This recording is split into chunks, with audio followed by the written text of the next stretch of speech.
China masih tak berhenti melakukan provokasi terhadap Taiwan. Bahkan kini provokasi dilakukan dalam skala yang makin besar.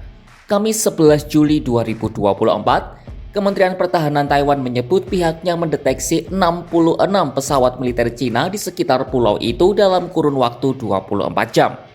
Angka itu merupakan rekor tertinggi di tahun 2024 ini. Dari 66 pesawat itu, sebanyak 56 diantaranya melintasi garis tengah selat Taiwan. Garis ini berupa jalur air sempit sepanjang 180 km yang memisahkan antara Taiwan dengan China. Sebuah ilustrasi yang dirilis menunjukkan beberapa pesawat terbang dalam jarak 61 km dari ujung selatan Taiwan. Kementerian Pertahanan Taiwan juga menyebut pihaknya telah memantau situasi serta memberikan tanggapan yang sesuai. Adapun laporan ini dirilis berselang sehari setelah Taipei melihat pesawat Cina terbang di sekitar pulau itu yang disebut akan menuju Pasifik Barat untuk melakukan latihan dengan kapal induk militer Cina atau PLA Shandong. Kapal itu disebut Menteri Pertahanan Taiwan Wellington Ko tidak melewati Selat Basi, sebuah wilayah di ujung selatan Taiwan tempat kapal-kapal Cina biasanya transit dalam perjalanan menuju Samudra Pasifik. Sebaliknya, kapal Shandong dilaporkan berlayar ke arah selatan melalui terusan Balintang menuju wilayah Pasifik Barat. Terusan Balintang adalah jalur air di sebelah utara Pulau Babuyan di Filipina yang berjarak sekitar 250 km sebelah selatan Basi. Sementara Jepang mengonfirmasi adanya pesawat tempur dan helikopter yang mendarat di atas kapal itu.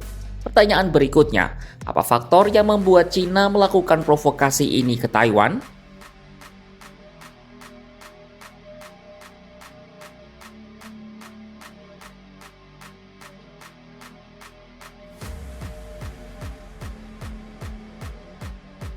Aksi militer China ke Taiwan tak hanya kali ini saja terjadi. Aksi makin intens dilakukan beberapa hari usai pelantikan Presiden baru Taiwan William Lai Ching-te pada akhir Mei 2024 lalu. Beijing selalu menganggap Lai Ching-te sebagai separatis berbahaya, menyusul tekadnya yang ingin membawa kemerdekaan bagi Taipei. Pakar militer Su Zuyun menyebut, unjuk kekuatan terbaru China ini merupakan reaksi terhadap perkembangan politik terkini. Secara khusus, pertemuan Duta Besar de facto baru AS untuk Taiwan Raymond F. Green dengan Presiden Lai pada Rabu 10 Juli 2024. Dalam pertemuan itu, Raymond menegaskan dukungan Washington terhadap Taipei yang berupaya memerdekakan diri dari China. 首先也是最重要的是，美国会持续大力支持台湾自我防御能力。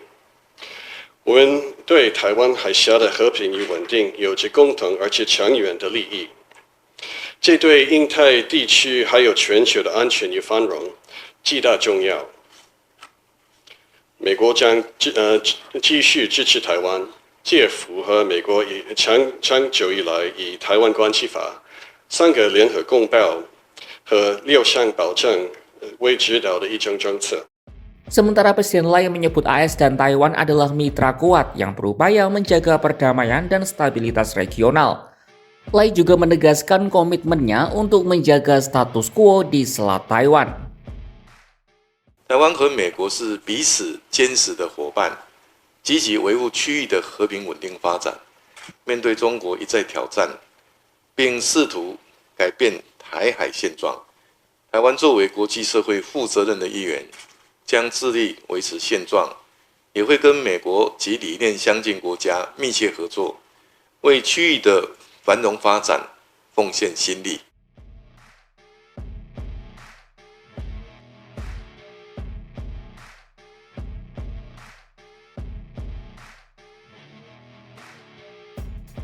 Tercatat China telah beberapa kali melakukan latihan militer yang mengepung Taiwan.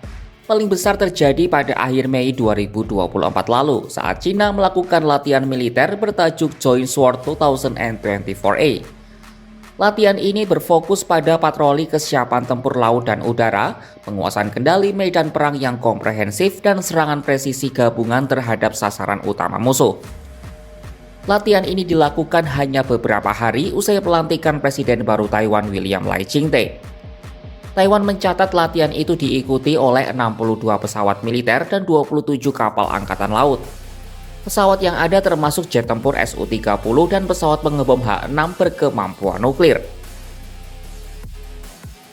Selain itu, Cina juga mengeluarkan salah satu peluncur roket multiple PHL-16 atau yang dikenal juga sebagai PHL-191.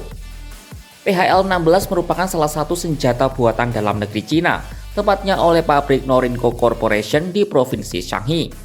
Alutsista ini terinspirasi dari peluncur roket multiple BM-20 Smash milik Uni Soviet.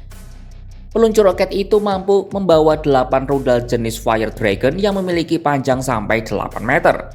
Jangkauan itu cukup untuk menargetkan wilayah di seluruh Taiwan yang hanya berjarak sekitar 130 km. Juru bicara Kementerian Luar Negeri Cina Wang Wenbin menjelaskan, latihan militer gabungan ini ditujukan untuk menjaga kedaulatan nasional dan integritas wilayah, sekaligus sebagai peringatan serius terhadap kelompok-kelompok yang mendukung kemerdekaan Taiwan. Sementara itu, Taiwan mengerahkan jet tempur, menyiagakan pasukan, serta memindahkan sistem rudal anti kapal ke wilayah pesisir sebagai tanggapan dari gertakan Cina tersebut.